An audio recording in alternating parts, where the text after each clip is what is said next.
نبی پاک علیہ السلام نے فرمایا تین بندے اللہ پاک انہیں دیکھ کر مسکراتا اور کیا ہوتا ہے فرمایا اور بہت خوش ہوتا ہے۔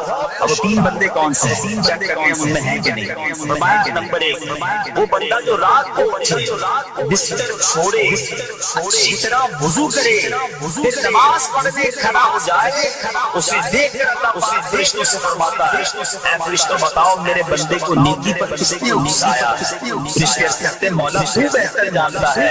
اللہ پاک فرماتا ہے ہاں میں جانتا ہوں مگر تم مجھے بتاؤ۔ فرشتے عرض کرتے ہیں اے مالک کریم تمہیں اسے ایک چیز یعنی جہنم کا خوف دیا ہے، یہ اس سے ڈرتا ہے۔ اے اللہ تمہیں اس کو ایک چیز جنت کی امید دلائی ہے، یہ اس کی امید رکھتا ہے۔ اللہ یہی خوف اور امید ہے جس نے اسے رات کی نیند قربان کر دی تیرے حضور کھڑے ہونے پر ابھارا ہے۔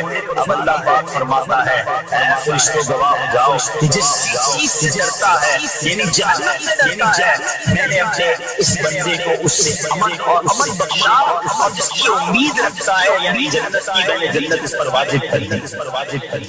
رات اٹھ کر جب دنیا سوئی ہو بندہ اٹھ کر تہجد کی نماز ادا کرے، اللہ کی بارگاہ میں آنسو بہائے گا، فرشتوں کے سامنے گویا فخر فرماتا ہے۔ دوسرے نمبر پر سنو فرما دوسرا وہ شخص جو شخص کو باطل کی لڑائی میں شریک ہوا ثابت قدم رہا یہاں تک کہ شہید ہو گیا، یا اللہ پاک نے اسے فتح عطا فرمائی۔ اللہ اس بندے کو دیکھ کر بھی مسکراتا ہے۔ جہاد کرنے والے مجاہدین یا شہید ہو جائے یا غازی ہو کر لوٹے اللہ کی رضا کے لیے اللہ کی رحمت ان پر بھی چھما چھم برستی ہے۔ تیسرے نمبر پر فرمایا تیسرا وہ بندہ جو رات کو صبر کرتا ہے یہاں تک کہ رات کے آخری حصے میں جب کہیں ٹھہرتا ہے اس کے ساتھ والے سو جاتے ہیں مگر وہ کھڑا ہو کر نماز پڑھنے لگتا ہے، اس بندے کو دیکھ کر بھی اللہ پاک مسکراتا ہے۔ اجتماعی عبادت کے بڑے فائدے ہیں، اجتماع میں آنا، محفل میں آنا، دعا میں شرکت کرنا، بہت اچھی بات کرنا، مگر اپنی عادت ایسے بھی بنائیں کہ کچھ عبادتیں ایسی کریں کہ میں جانوں اور رب جانے۔ یہ جو رات اٹھ کر دعا کا لطف ہے، رات اٹھ کر جو نماز پڑھنے کا لطف ہے، جب ساری دنیا سو رہی ہے بندہ رب کی بارگاہ میں حاضر۔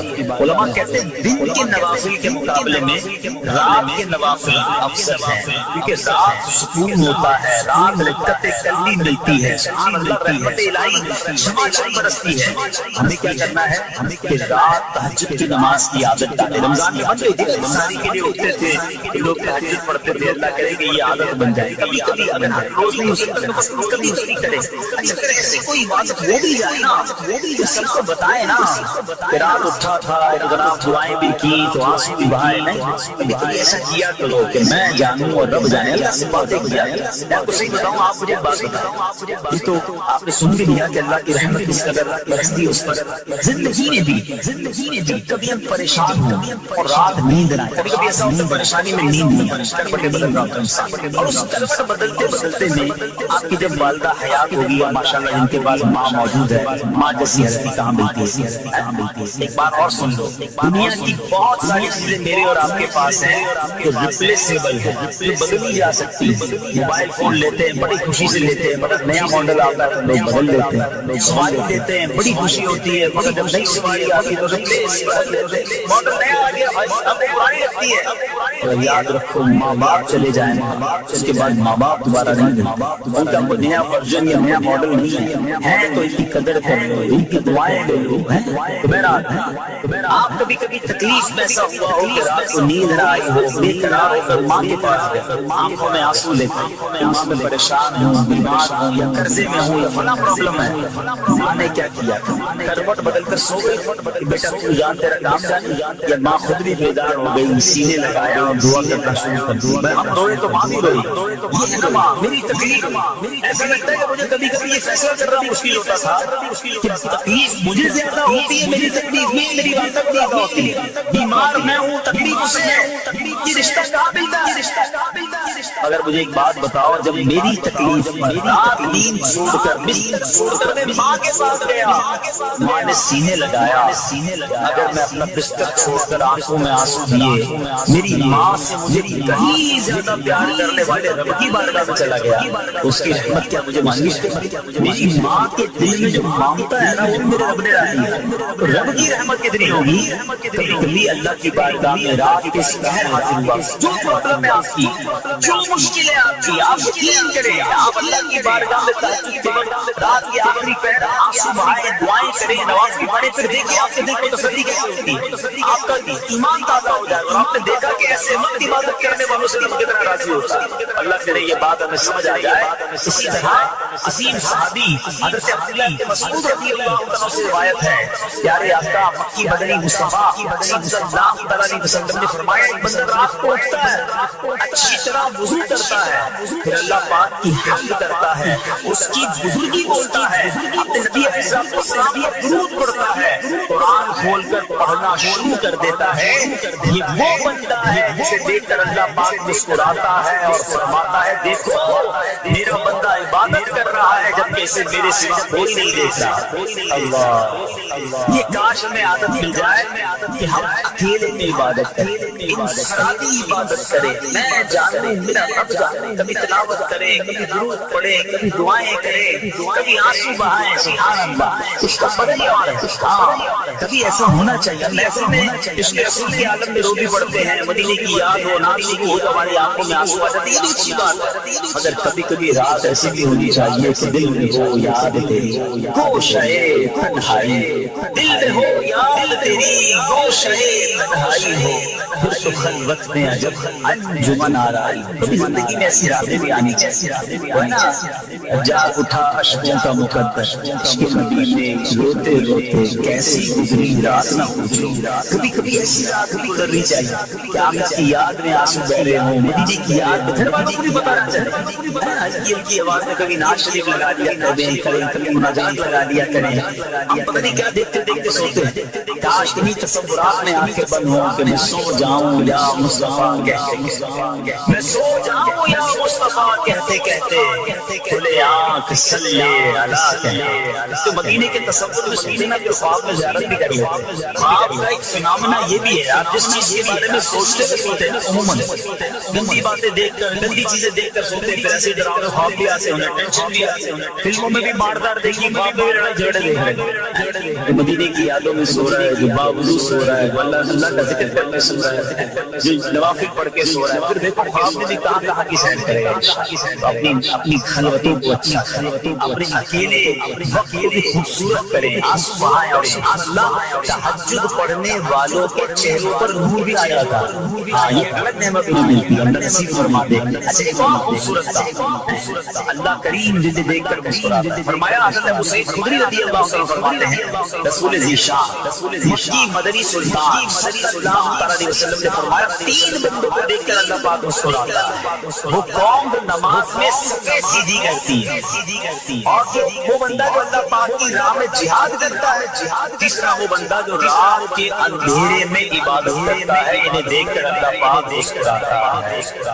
جہاد والی بات اور رات والی عبادت کی بات تو ہوئی، اب اس میں نئی بات سیکھنے کو ملی، سفید درست کرنے والی، اب روز نماز پڑھ رہے ہیں، سفید درستی کر رہے ہوتے، امام صاحب کہہ کے امام تو ایک کان سے کاندھا ملائیں، سب کو سیدھا کریں، سب کو سیدھا کرنے والوں کو دیکھ کر رب کی رحمت مسکراتی ہے، رحمت برستی ہے۔ ابھی کتنا آسان کام ہے، مگر اس کی طرف بھی توجہ نہیں ہوتی ہے۔ یاد رکھیے کہ سفید سیدھی کرنا یہ بڑی نیکی ہے، اور اللہ کرے کہ اس پر عمل کرنے والے بنے، اور سفید درست کرنا ترک واجب ناجائز گناہ ہے، اسی کی صفائی نہیں کرتے، ناجائز کرتے ہیں، گناہ کرتے ہیں، سب درست نہ کرنے سے نماز ناقص رہ جاتی ہے، اور یہ بات کہتے ہیں نماز میں وسوسے بہت آتے ہیں، روایتوں میں آتا ہے صفا کرنا نماز میں وسوسے کا سبب ہے، صفا ٹھیک نہیں ہوگی نا، عجیب عجیب سی باتیں دماغ میں آئیں گی، کیوں؟ حدیث پاک میں آتا ہے شیطان تمہارے درمیان بھیڑ کے بچے کی طرح گھس جاتا ہے، شیطان سبوں میں گھس جاتا ہے، سب سیدھی نہ کرنے میں چہرہ بگڑنے کا اندیشہ ہے۔ اب ذرا غور کر لیجیے یہ کتنا ضروری ہے۔ قرآن کریم میں سورۃ سورہ صافات، اس بارہ سورت کی پہلی آیت میں اللہ پاک نے فرمایا والصافات صفا، ان کی قسم جو باقاعدہ صفے باندھے ہوئے ہیں۔ حضرت عبداللہ بن مسعود فرماتے ہیں یہاں صفے باندھنے والوں سے مراد فرشتے ہیں۔ حضرت جابر بن سمرہ رضی اللہ عنہ فرماتے ہیں ایک دن پیارے آقا مکی مدنی مصطفیٰ صلی اللہ علیہ وسلم تشریف لائے اور فرمایا تم ایسے سب کیوں نہیں بناتے جیسے فرشتے صفے بناتے ہیں؟ ہم نے عرض کی یا رسول اللہ صلی اللہ علیہ وسلم فرشتے کیسے صف بناتے ہیں؟ فرمایا پہلے اگلی صف مکمل کرتے ہیں اور پوری ہوتے ہیں، مل کر کھڑے ہوتے ہیں، سبحان اللہ، مبارک ہو مسلمانوں کو صفیں سیدھی کرتے ہیں، اچھی طرح کاندھے سے کاندھا ملاتے ہیں، گویا یہ فرشتوں کا کام کر رہے ہیں، فرشتوں والا کام کر رہے ہیں۔ تفسیر طبی میں ہے فاروق اعظم رضی اللہ عنہ کا یہ معمول تھا، جب نماز پڑھنے لگتے تو نمازیوں کو فرماتے صفیں سیدھی کر لو، اے فلاں ذرا آگے ہو جاؤ، اے فلاں ذرا پیچھے ہو جاؤ، پھر فرماتے بے شک اللہ پاک تمہیں فرشتوں کی طرح دیکھنا پسند فرماتے ہیں۔ تو صفیں سیدھی رکھنا یہ فرشتوں کا علاج ہے، اور اللہ کی رحمت خوب برستی ہے، گویا رب مسکراتا ہے انہیں دیکھ کر۔ ایک عورت حضرت سیدنا حسن بصری رحمۃ اللہ تعالی کے پاس آئی اور کہا کہ اے شیخ میری لڑکی فوت ہو گئی، میں اسے خواب میں دیکھنا چاہتی ہوں۔ حضرت حسن بصری رحمۃ اللہ تعالی نے فرمایا کہ 4 رکعت نفل اس طرح ادا کرو کہ ہر رکعت میں سورہ فاتحہ ایک مرتبہ اور سورہ تکاثر الہاکم التکاثر، یہ پوری جو سورت ہے یہ ایک مرتبہ پڑھو، اور یہ نماز عشاء کی نماز کے بعد پڑھ کر بہنوں کے بل پیارے آقا علیہ السلام پر درود پڑھتے ہوئے سو جاؤ یہاں تک کہ تمہیں نیند آ جائے۔ اس عورت نے اپنی مرحوم بیٹی کو خواب میں دیکھنے کے لیے یہی عمل کیا، یہی فارمولہ اپنایا، یہی وظیفہ اپنایا۔ اس عورت نے خواب میں کیا دیکھا؟ ماں اپنی بیٹی کو تکلیف نہیں دیکھ سکتی، اب اس عورت نے خواب میں دیکھا کہ اس کی بیٹی عذاب میں گرفتار، جنت کا لباس اس کا پہنا ہوا ہے، ہاتھ بندھے ہوئے ہیں اور پاؤں میں آگ کی زنجیریں۔ اب جب یہ عورت بیدار ہوئی تو بہت افسوس کا ظاہر ہے، ماں اگر اپنی بچی کو عذاب میں دیکھ لے تو کون سی ماں سکون میں ہوگی۔ حضرت حسن بصری رحمۃ اللہ تعالی کے پاس آئی اور آ کر کہا کہ حضور میری بیٹی تو عذاب میں، آپ نے فرمایا کچھ مال صدقہ کرو۔ کہتے مال صدقہ کرو، امید ہے کہ اللہ عز و جل اسے معاف فرما۔ حضرت حسن بصری رحمۃ اللہ تعالی اسی رات سوئے، ایک دن کے بعد آپ آرام کر رہے ہیں، آپ نے عالم خواب میں خود کو جنت کے باغ میں دیکھا، ایک خوبصورت تخت پر ایک حسین و جمیل عورت بیٹھی ہوئی تھی، سر پر نور کا تاج سجا ہوا ہے۔ کہنے لگی اے حسن کیا آپ مجھے نہیں جانتے؟ حضرت حسن بصری رحمۃ اللہ تعالی نے فرمایا کہ نہیں میں تو نہیں جانتا۔ وہ عورت خاتون کہتی کہ میں اسی عورت کی بیٹی ہوں جو کل آپ کے پاس آئی تھی، آپ نے جس کو وظیفہ بتایا۔ حضرت حسن بصری رحمۃ اللہ تعالی نے فرمایا کہ تمہاری ماں تو بتا رہی تھی تم عذاب میں تم بڑی تکلیف میں تھی، حضور بات تو یہی ہے، میری ماں نے سچ کہا۔ آپ نے پوچھا پھر یہ مقام کیسے ملا؟ آج تو جنت کی نعمتیں تمہارے ساتھ۔ اس لڑکی نے کیا کہا؟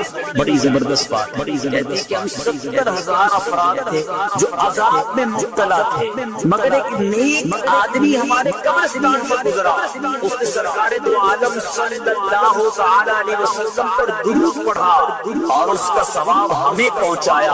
اللہ عز و جل نے اس درود کو اس کی طرف سے قبول فرمایا اور ہم تمام کو اس درود شریف کی برکت سے اس عذاب سے نجات عطا فرمائی، اور مجھے یہ مرتبہ ملا جو آپ اپنی آنکھوں سے مشاہدہ کر رہے ہیں۔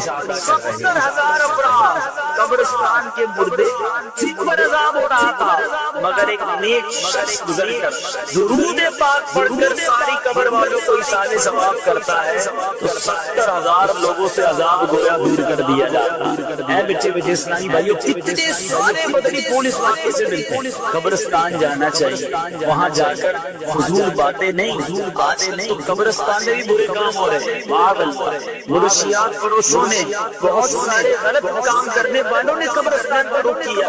ارے یہ تو عبرت کی جگہ ہے، جہاں کسی کی قبر میں عذاب ہو رہا ہے، کسی کی قبر جنت کا باغ ہے، وہاں جا کر تو آنسو بہانے۔ جی ہاں، حضرت عثمان غنی رضی اللہ عنہ ذوالنورین، ذرا مرتبہ سوچئے گا، ذوالنورین ہیں، خلیفۃ المسلمین ہیں، امیر المومنین ہیں، مگر آپ جب قبرستان جاتے، کبھی کسی قبر کے پاس جاتے، زاروں کتار روتے، اتنا روتے کہ آپ کی داڑھی آنسو سے تر ہو جاتی۔ کسی نے کہا حضرت نہ حشر کی بات پر اتنا روتے ہیں، نہ جہنم کے تذکرے پر اتنا روتے ہیں، آپ قبرستان میں آتے ہیں یا قبر کی بات ہوتی ہے بڑا روتے ہیں۔ بڑا بات یہ ہے، یہ قبر ہی پہلی منزل ہے، جو اس قبر میں پاس ہو گیا، اس امتحان سے پاس ہو گیا، وہ آگے بھی کامیاب ہو جائے۔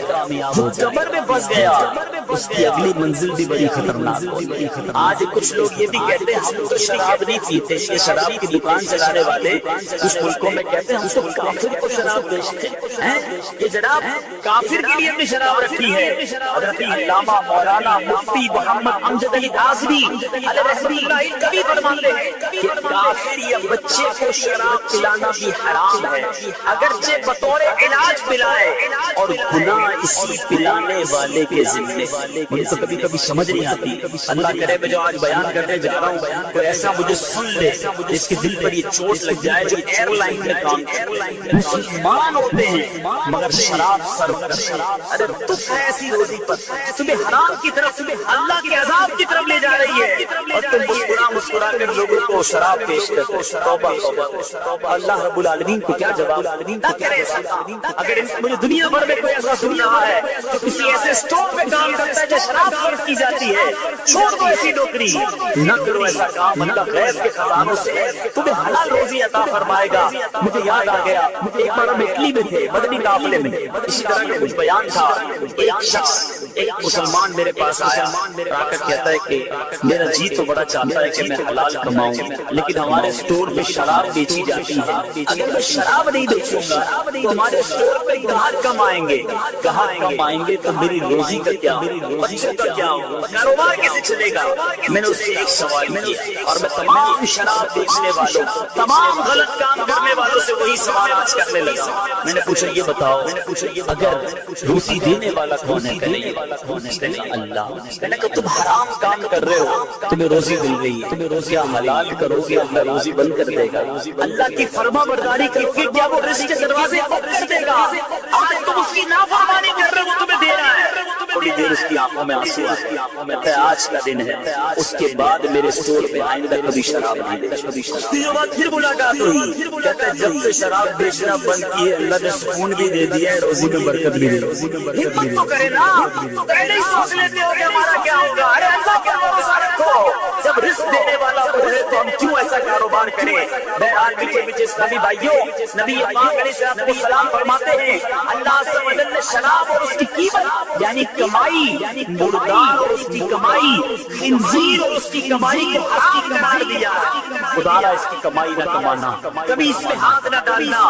میٹھے میٹھے اسلامی بھائیوں، قرآن مجید فرقان حمید کس طرح شراب اور جوئے کے بارے میں ہماری رہنمائی کرتا ہے۔ سورۃ پارہ دوسرا، سورہ بقرہ آیت نمبر 219 میں ارشاد ہوتا ہے یسألونک عن الخمر والمیسر قل فیہما اثم کبیر۔ ترجمہ کنز الایمان، تم سے شراب اور جوئے کا حکم پوچھتے ہیں، تم فرما دو کہ ان دونوں میں بڑا گناہ ہے، اثم کبیر۔ آگے فرمایا منافع للناس، اور لوگوں کے کچھ دنیاوی نفع بھی، واسمہما اکبر من نفعہما، اور ان کا گناہ ان کے نفع سے بڑا ہے۔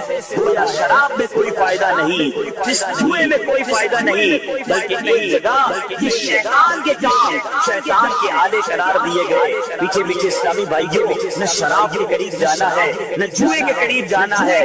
آج طرح طرح کے طریقے سے جوئے کھلائے جا رہے ہیں، پرچی کے نام پر، شطرنج کے نام پر، کرکٹ کے نام پر، شوٹوں کے نام پر۔ آج بندہ کہتا ہے جناب ٹیلی فون کرتا ہوں اور اپنے پیسے لگا دیتا ہوں، تھوڑی دیر میں پیسے کما لیتا ہوں۔ اے میرے پیچھے اسلامی بھائیوں، یہ حرام، یہ جہنم میں لے جانے والا کام ہے۔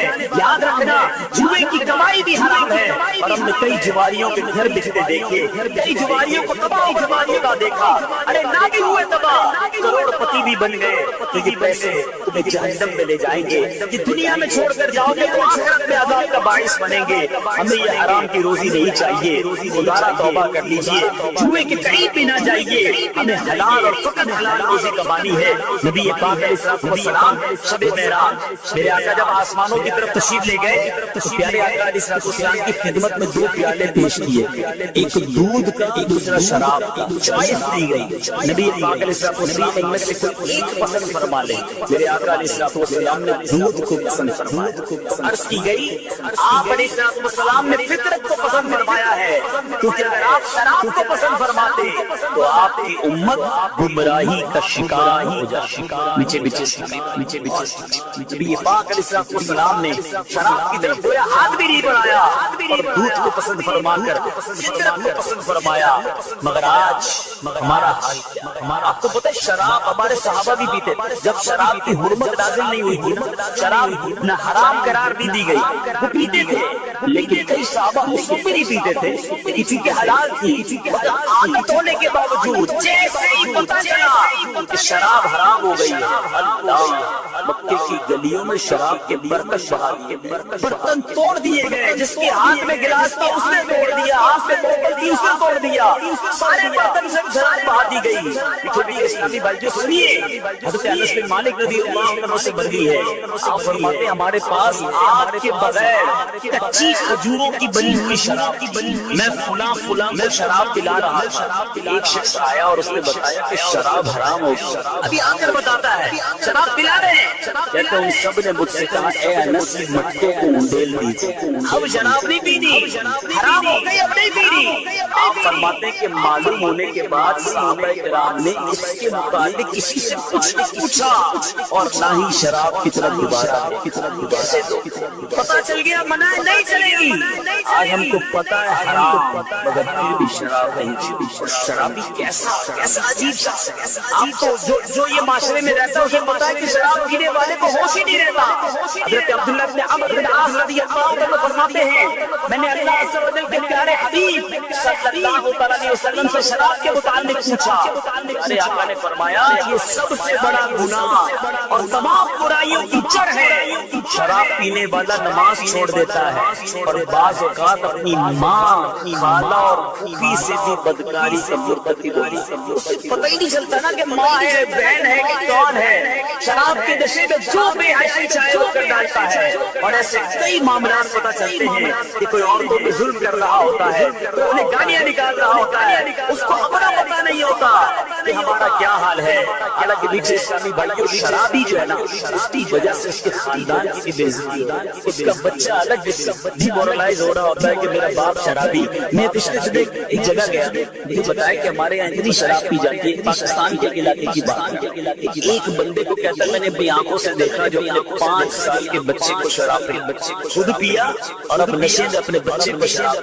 مجھے بتائیے کہ ایسے بچے کیسے بڑے ہوں گے جو باپ کی شفقت سے محروم ہیں، باپ سے جب ملتا ہوگا گالیاں ملتی ہوں گی، ڈانٹ ڈپٹ ملتا ہوگا، بیوی الگ پریشان، ماں باپ الگ پریشان، یہ شراب ایسی چیز ایسی جو پورے گھر کا نظام برباد کر دیتی ہے۔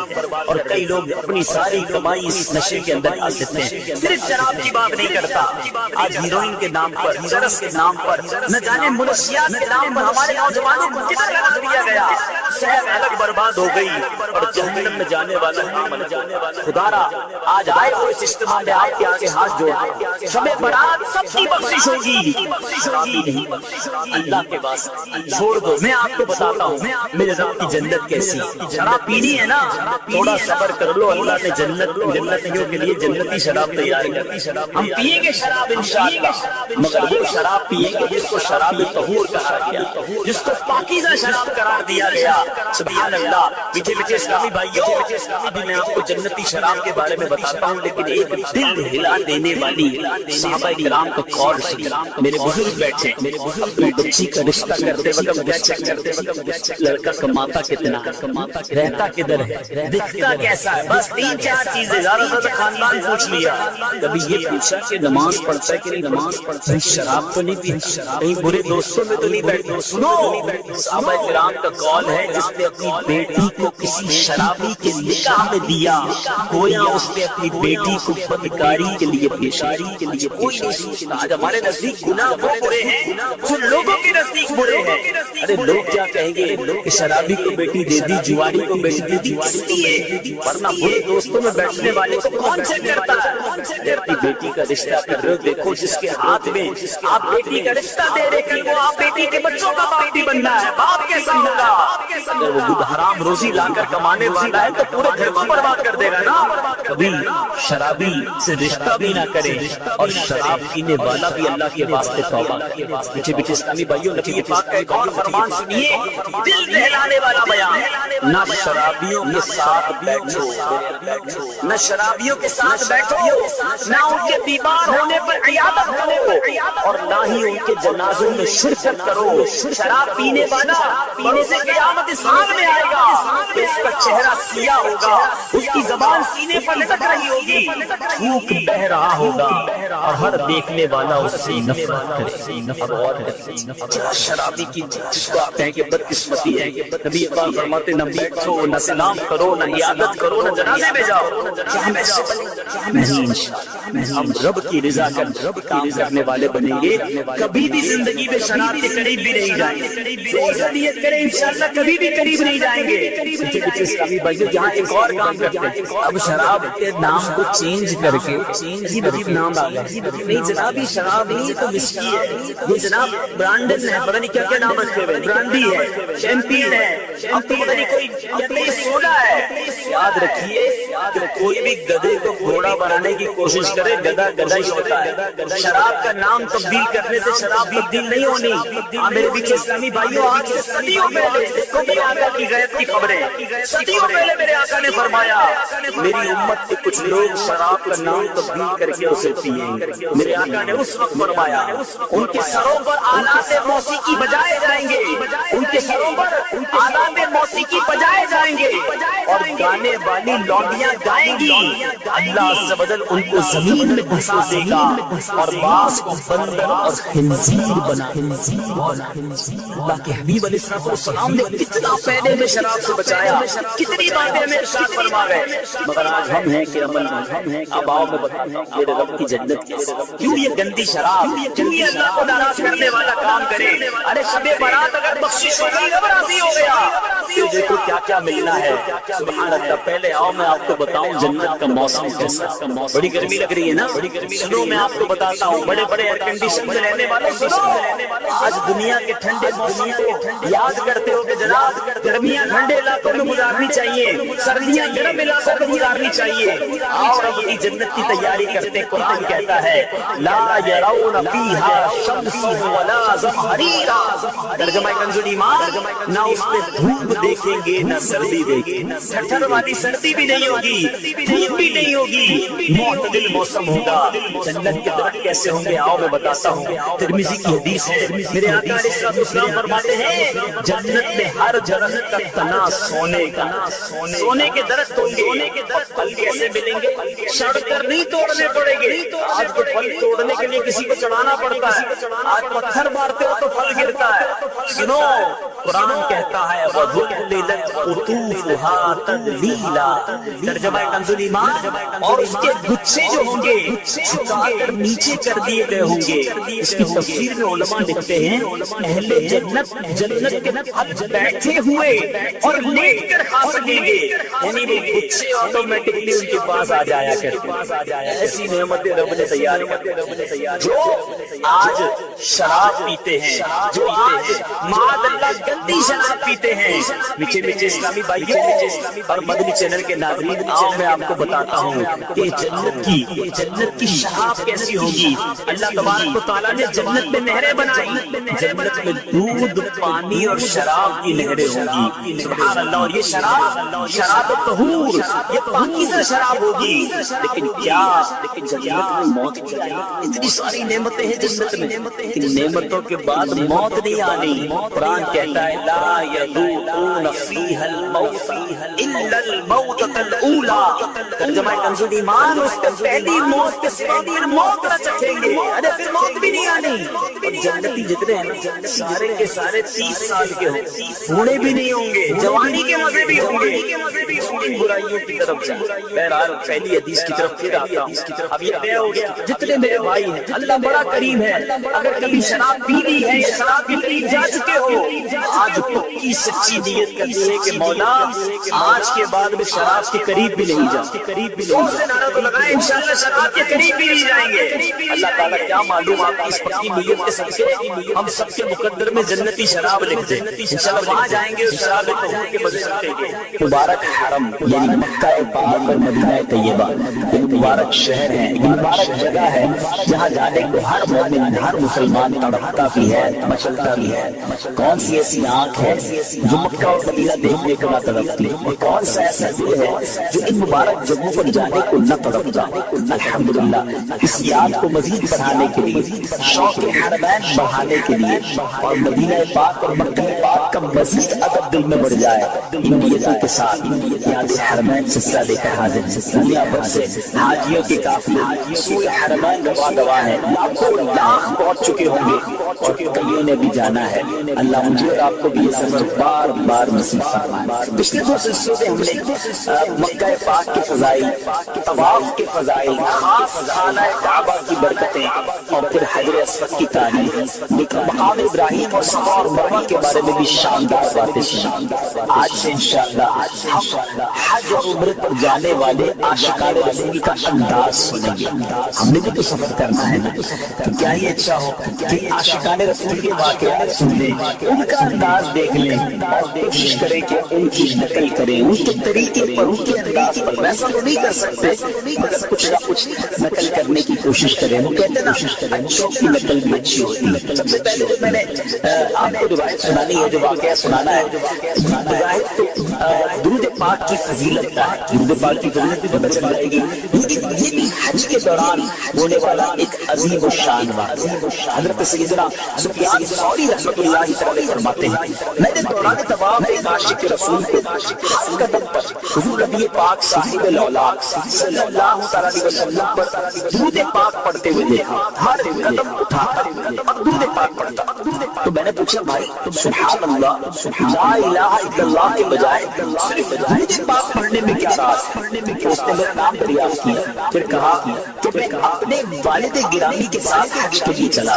یاد رہے اگر آپ بیماری سے شفا چاہتے ہیں تو درود پاک پڑھیے، آپ قرض سے نجات چاہتے ہیں تو درود پاک پڑھیے، آپ روزی میں برکت چاہتے ہیں تو درود پاک پڑھیے، آپ عزتوں میں اضافہ چاہتے ہیں تو درود پاک پڑھیے، آپ ذلت سے بچنا چاہتے ہیں تو درود پاک پڑھیے، آپ پریشانیوں سے مصیبتوں سے بچنا چاہتے ہیں درود پاک پڑھیے، بلاؤں وباؤں سے بچنا چاہتے ہیں درود پاک پڑھیے، مرتے وقت نبی پاک علیہ الصلوۃ والسلام کا دیدار کرنا چاہتے ہیں اور ایسا دیدار کہ آقا علیہ الصلوۃ والسلام اپنے ہاتھوں سے گویا قبر میں اتار رہے ہیں تو درود پاک پڑھیے، قبر نور مصطفیٰ صلی اللہ تعالی علیہ وسلم سے جگمگا جائے یہ چاہتے ہیں تو درود پاک پڑھیے، آپ قیامت کے دن نبی پاک علیہ الصلوۃ والسلام کے ہاتھوں جام کوثر پینا چاہتے ہیں درود پاک پڑھیے، آقا علیہ الصلوۃ والسلام کے ساتھ پل صراط سے نبی پاک کی کرم سے گزرنا چاہتے ہیں تو درود پاک پڑھیے، اور سنیے پیارے آقا کے ساتھ جنت میں جانا چاہتے ہیں تو درود پاک پڑھیے، آپ مدینے جانا چاہتے ہیں تو درود پاک پڑھیے، پیارے آقا کی خواب میں زیارت کرنا چاہتے ہیں تو درود پاک پڑھیے۔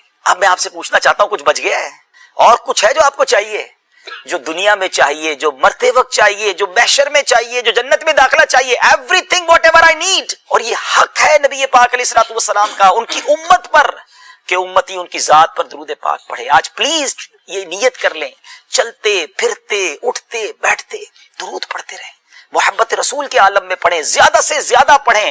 آپ یقین کریں اگر آپ برڈن میں ہیں، آپ ٹینشن میں ہیں، آپ پرابلم میں ہیں، آپ درود پڑھیں، اپنی آنکھوں سے آپ دیکھیں گے آپ کا برڈن ریلیز ہو رہا ہے، آپ کی صحت ٹھیک ہو رہی ہے، آپ کی پرابلم سالو ہو رہی ہے، درود پاک آپ کی مشکلوں کو لے جائے گا، ختم ہو جائیں گی۔ تو آئیے آج نیت کریں کہ درود پاک انشاءاللہ ہماری زبان تر رہے گی اور ہم کثرت سے درود پڑھیں گے۔ درود پاک ویسے ہر دن پڑھیں، سبحان اللہ، برکتیں ہی برکتیں ہیں، مگر جمعے کے دن اللہ اکبر۔ آپ جب درود کے فضائل احادیث کی کتابوں میں دیکھتے ہیں نا تو باقاعدہ الگ چیپٹر باندھا محدثین نے، یعنی عام درود پاک کے فضائل لکھے، پھر ایک آپ کو درود پاک کی فضیلت کی کتاب میں الگ چیپٹر ملے گا کہ جمعے کے دن درود پڑھنے کے فضائل، یعنی اتنی حدیثیں ہیں اسپیشلی فرائیڈے کے لیے، جمعے کے دن کے لیے۔ بڑی مشہور حدیث میرے آقا علیہ الصلوۃ والسلام فرماتے ہیں جس کا مضمون ہے کہ جو کوئی شخص جمعہ کے دن 200 بار درود پاک پڑھے اس کے 200 برس کے گناہ معاف کر دیے جاتے ہیں۔ اب یہ کتنی پیاری حدیث ہے، ایک اسی طرح کی حدیث، یہ بیسیکلی کثرت سے بتانے کے لیے، انکریج کرنے کے لیے کہ درود اس دن زیادہ پڑھے جائیں۔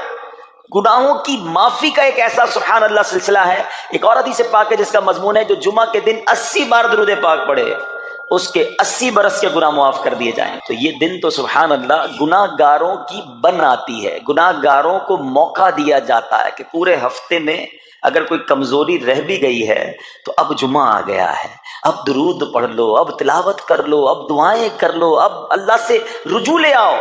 یہ جمعے کا دن سبحان اللہ مفتی احمد یار خان نعیمی رحمت اللہ تعالی فرماتے ہیں جمعہ کے دن کوئی نیکی کی جائے اللہ کی بارگاہ میں جمعے کا شرف اور مقام اتنا اعلیٰ ہے کہ جمعہ کی ایک نیکی 70 گنا اس کا ثواب عطا کیا جاتا ہے, ملٹی پلائی بائی 70.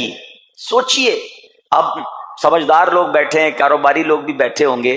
ہمارے یہاں نارملی سپر اسٹور پہ یا کسی جگہ پر مارکیٹس وغیرہ میں اسکیم لگتی ہیں 25% discount, 50% discount, buy 1 get 1 free, ایک خریدو دوسرا فری. لوگ گرمیوں کی چیزیں سردیوں میں خرید لیتے ہیں. ارے بھائی ابھی تو گرمیاں, ابھی سے جیکٹ خرید دی ہے یار, سستا مل رہا تھا, ایک فری مل رہا تھا, سردیوں میں کام تو آئے گا نا, چلو لے لو بھائی. سردیوں میں گرمیوں کی چیزیں خرید رہے ہوتے ہیں, کیوں؟ سستا. ہم دنیا کے نفع کے لیے, دنیا کے بینیفٹ کے لیے ٹریول بھی کرتے ہیں, جا کر خرچ بھی کرتے ہیں. مجھے اچھی طرح یاد ہے افریقہ کے غالباً ایک ملک میں تھا, تو بارڈرز ملے ہوئے ہوتے ہیں. ہم نے کراس کیا, ایک ملک کا جیسی بارڈر کراس کیا. بارڈر کراس کرتے ہی ایک بہت بڑا ویرانہ تھا لیکن بہت بڑا شاپنگ مال بنا ہوا اور گاڑیوں کی قطاریں. تو میں نے اسلامی بھائی سے پوچھا یار اس ویرانے میں اتنا بڑا شاپنگ مال اور اتنی گاڑیاں؟ تو انہوں نے وجہ بتائی, کیا بتائی؟ کہتے ہیں جس ملک کے بارڈر کے ساتھ یہ سٹور ہے نا, اس ملک میں ٹیکس ہے, یہ ملک ٹیکس فری ہے. اچھا, اس ملک نے اپنے بزنس کو چلانے کے لیے اپنے ملک کے اندر مال بنے ہوں گے, ایک اسپیشل مال یہاں بنا دیا تاکہ اس ملک والے سفر کر کے آئیں اور پورے مہینے کا سامان اس سٹور سے لے کے واپس چلے جائیں, صرف ٹیکس بچانے کے لیے. ایک مہینے کا سامان, اچھا گاڑیوں کی لائنیں. اب بتاؤ یار, ہم دنیا کمانے کے لیے, سفر کرنے کے لیے تیار ہیں, نفع کمانے کے لیے وقت دینے کے لیے تیار ہیں. ہر جمعے اسکیم اناؤنس ہے, ایک نیکی کرو 70 گنا ثواب کماؤ گے. بتاؤ کیا ذہن ہونا چاہیے کہ یار بس جمعے کا دن تو قرآن پڑھوں گا, درود پڑھوں گا, صدقہ کروں گا. سبحان اللہ, ڈھونڈ کے ہمارے صحابہ علیہ رضوان ڈھونڈ کے نیک اعمال کرتے تھے کہ یہ بھی عمل کر لوں, یہ بھی کر لوں, اور جمعے کے دن اسپیشلی. تو اللہ کرے ذہن میں یہ بات بیٹھ جائے کہ میں نے جمعے کو زیادہ نیکیاں کرنی ہیں. اچھا, اب اس پہ میں ایک اور مشورہ دیتا ہوں. مثال کے طور پہ آپ نے ذہن بنایا ہے کہ یار پیر والے دن جو ہے نا میں نے کسی مریض کی عادت رشتہ دار ہے وہاں جانا ہے, یا میں نے جناب سیٹرڈے یا سنڈے کوئی صدقہ خیرات کرنا ہے, کسی کی ہیلپ کرنی ہے. آپ نے کوئی نیکی پلان کی ہوئی ہے ہفتہ اتوار پیر منگل میں, تو کوشش کر کے اس کو جلدی کریں اور فرائیڈے میں کر لیں.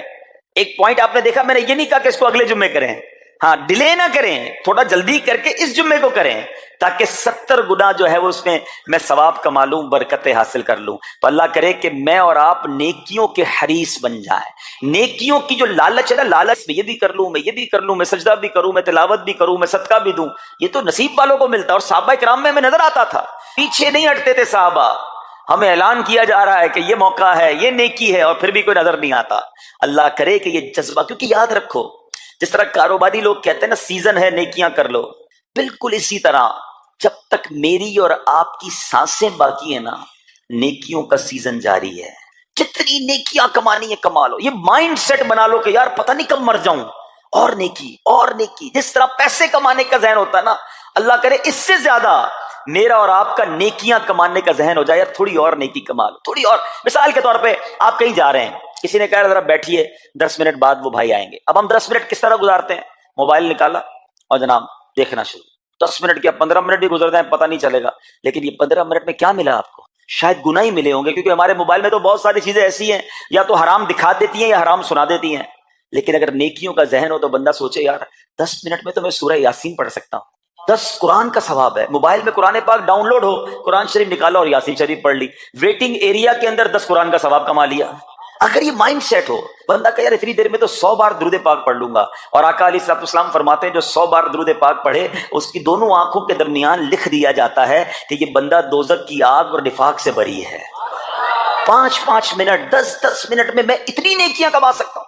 لیکن مائنڈ سیٹ ہی نہیں ہے, گھنٹوں ضائع کر دیں گے, نیکی کمانے کا ذہن نہیں بنتا.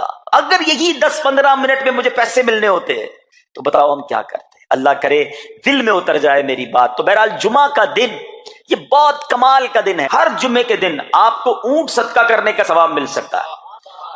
ایک اونٹ کتنے کا آتا ہے؟ 1.5-2 لاکھ روپے کا تو ہوتا ہے. 2 لاکھ روپے ہر جمعے کو صدقہ کرو. مہینے کے ہو گئے 8 لاکھ روپے. بندہ بولے غریب آدمی 8 لاکھ ہر مہینے؟ جی جناب، ہر مہینے 8 لاکھ کم و بیش آپ صدقہ کرنے کا ثواب کما سکتے ہیں. کیسے؟ کتنا آسان.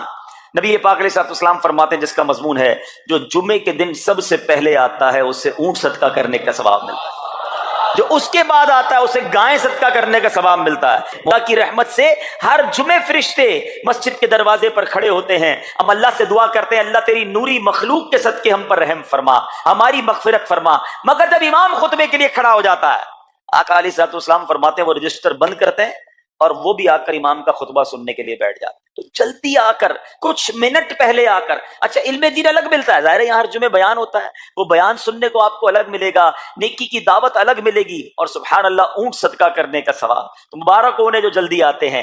تو بہرحال اب میں چاہتا ہوں کہ جب بات جمعے پر ہی ہو رہی ہے تو ایک میں نے اور آپ کو پیغام دینا تھا. جمعے کو خطبہ دیا جاتا ہے، سالوں سے خطبہ سن رہے ہیں. مجھے اچھی طرح یاد ہے جب میری عمر شاید 17-18 سال تھی تو سن کر آدھا خطبہ تو مجھے اسی وقت یاد ہو گیا تھا. اب شاید پونا یاد ہو گیا ہوگا. آپ میں سے بھی کئیوں کو 60, 70, 80% خطبہ یاد ہوگا کیونکہ ہر جمعے سنتے ہیں. مگر کس کو یہ تجسس ہوا کہ یہ ہر جمعے امام صاحب پڑھتے ہیں، اس میں پیغام کیا ہے، اس کا ترجمہ کیا ہے، اس میں ہمیں کیا جاتا ہے؟ بس سر جھکاتے ہیں، ہاتھ باندھتے سنتے رہتے ہیں، کچھ سو بھی جاتے ہوں گے. ارے اللہ کے بندو، سوچو تو صحیح کہ ہر جمعے کو سنتا ہوں، آدھا پونا یاد بھی ہو گیا، پیغام کیا ہے؟ 2 باتیں، ایک حدیث پاک اور ایک خوبصورت پیغام. ہر جمعے کو آپ سنتے ہیں، ٹھیک ہے؟ حدیث ذرا سنیے گا. اللہ کے حبیب علیہ الصلوۃ والسلام فرماتے ہیں البر لا یبلا والذنب لا ینسا والدیان لا یموت. سنے ہوئے نا یہ الفاظ؟ ایسا لگ رہا ہے کہ یار یہ الفاظ تو کانوں میں ہر جمعے ہی آتے ہیں، ٹھیک ہے؟ آگے فرمایا اعمل ما شئت کما تدین تدان. یہ حدیث ہے، ٹھیک ہے؟ اس کے بعد قرآن کی ایک آیت تلاوت ہوتی ہے فمن یعمل مثقال ذرۃ خیرا یرہ ومن یعمل مثقال ذرۃ شرا یرہ. یہ کانوں نے کئی بار، کہوں کہ سینکڑوں بار سنے ہیں، مگر اس میں پیغام کیسا ہے؟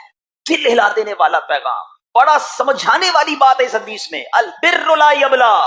میرے آقا فرماتے ہیں نیکی پرانی نہیں ہوتی، کرتے جایا کرو. یہ نیکی تمہارے اکاؤنٹ میں جمع ہو رہی ہے. میں اور آپ بھول جائیں گے، میرا رب نہیں بھولتا.